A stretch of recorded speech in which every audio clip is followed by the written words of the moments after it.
전국 농어촌 우체국의 토요일 택배가 중단될 위기에 놓였습니다. 올해부터 농어촌 집배원들의 주 5일 근무 체계가 구축되는 데 따른 겁니다. 네, 우정사업본부는 농어촌 우체국들이 민간 배송업체와 계약해서 토요 택배가 차질 없이 배달되도록 하겠다는 방침이지만 농가들의 불안감은 커지고 있습니다. 김인경 기자가 보도합니다. 올해부터 농어촌 집배원의 주 5일 근무 체제가 시행됩니다. 이에 따라 전국 농촌 지역에선 토요일 택배가 중단의 기로에 섰습니다. 우정사업본부와 전국 우정노동조합, 즉 우정노사는 최근 농어촌 집배원의 주 5일 근무를 올해부터 시행하는 데 합의했다고 밝혔습니다.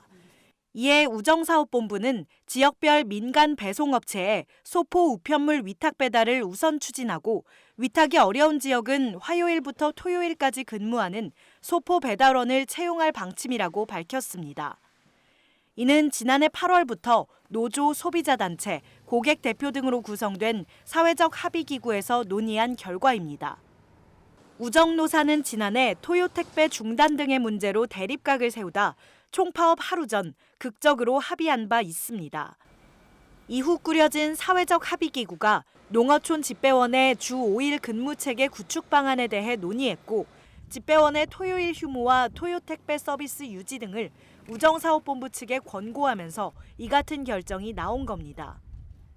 우정사업본부는 이달 말까지 전국 농어촌 우체국별로 민간 배송업체와 계약, 배달 차량 마련, 소포 배달원 채용 등을 마무리할 예정입니다.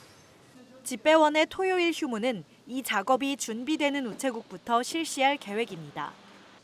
집배원의 처우 개선은 환영할 만한 일이지만 농업계에선 우려의 목소리가 나오고 있습니다.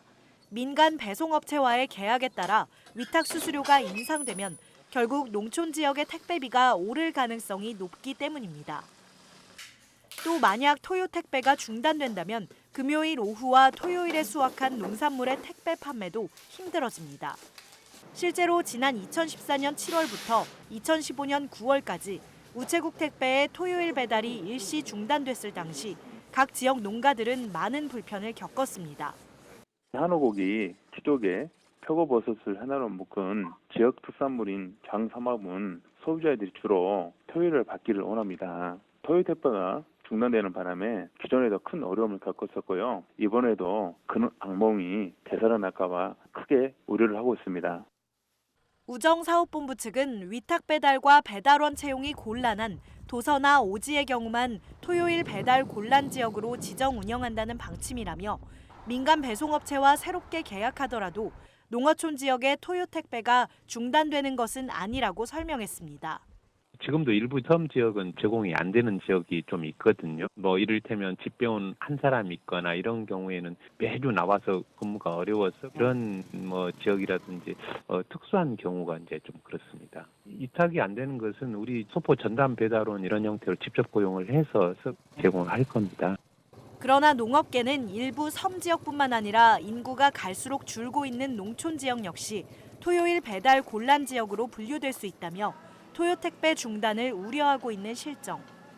농촌에 산다는 이유만으로 토요일에 택배 서비스를 받지 못하거나 농축산물 택배 발송이 불가능해지는 어려움이 없도록 집배원과 농가 모두 상생할 수 있는 방안 마련이 시급해 보입니다. NBS 뉴스 김인경입니다.